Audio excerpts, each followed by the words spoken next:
Well, for more on this, joining me live is independent economist Saul Eslake. Saul, thanks so much for your time. Do you agree with that prediction that September is when we could see starts to see rates coming down, meaning that we could see rates stay at about 4.35% up until then? I'll be surprised if the Reserve Bank starts easing monetary policy as early as September. It's not impossible, but inflation would need to fall more quickly than the Reserve Bank and even Treasury are currently forecasting for the Reserve Bank to be moving that soon to unwind the increases in interest rates it's instituted over the last 18 months or so. Bear in mind, of course, that households, or at least a majority of households, will be getting some relief 3 months earlier on the 1st of July when the stage 3 tax cuts legislated by the Morrison government but endorsed by the Albanese government come into effect. And I think that's something that is obviously included in the Reserve Bank's thinking as well. But I think it means there's less pressure on them to act as soon as some economists are now forecasting. What are you thinking that the stage 3 tax cuts could lead to more inflation? And also, isn't a lot of the inflation that we're seeing caused by high fuel prices, and there's no indication that the fuel prices are going to be coming down anytime soon this year? What are your thoughts on that?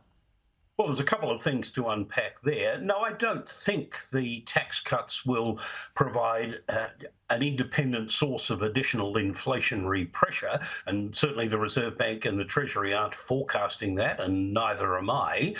It's just simply that is a source of additional support for household income that I think reduces the need for the Reserve Bank to consider bringing forward reductions in interest rates. I think other central banks, the Federal Reserve, the European Central Bank and the Bank of England, will probably be cutting rates even sooner than September. But of course, they have had higher rates than Australia. In the US, their equivalent of the cash rate is between 5.25% and 5.5%. In the UK, it's 5%. In Canada, it's 5%. In New Zealand, it's 5.5%. Even in continental Europe, in the Eurozone, it's 4.5%. All of those central banks have had higher cash rates than we've had. And my own view is that, although they haven't said so explicitly, the Reserve Bank has consciously chosen to tolerate inflation being above their target range for longer than other central banks in order to hold on to as much as they can of the gains that have been made in reducing unemployment over the last 3 years. And if you look at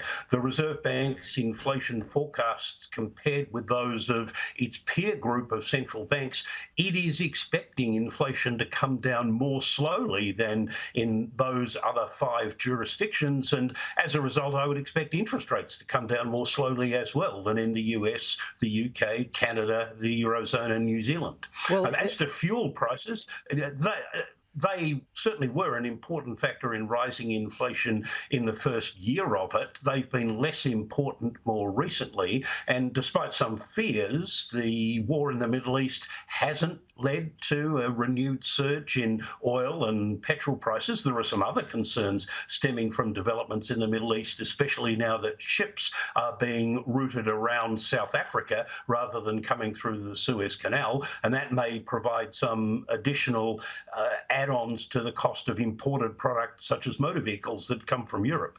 Yeah, well, we're running out of time, but I just want to ask you lastly, if you're right and interest rates do stay higher for longer, what does that do to the housing market? Because there were predictions of a 30% housing correction when interest rates were going up and up and up last year. The big banks are thinking a 6% average rise for the Australian housing market this year due to high population growth and little supply.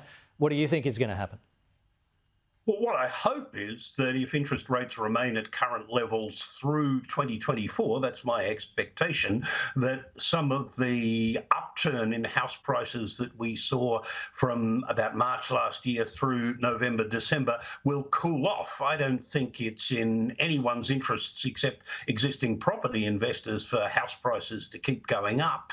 I know that people are worried about the prospects of house prices falling a lot, but I think ideally we could have an extended period of house prices moving sideways, allowing incomes to catch up with house prices a little bit so that housing can become more affordable for the increasing proportion of young Australians who've been shut out of the housing market over the last 20 years. Saul Eslake, thanks so much for your time this morning. Appreciate it. That's a pleasure. Thank you for having me.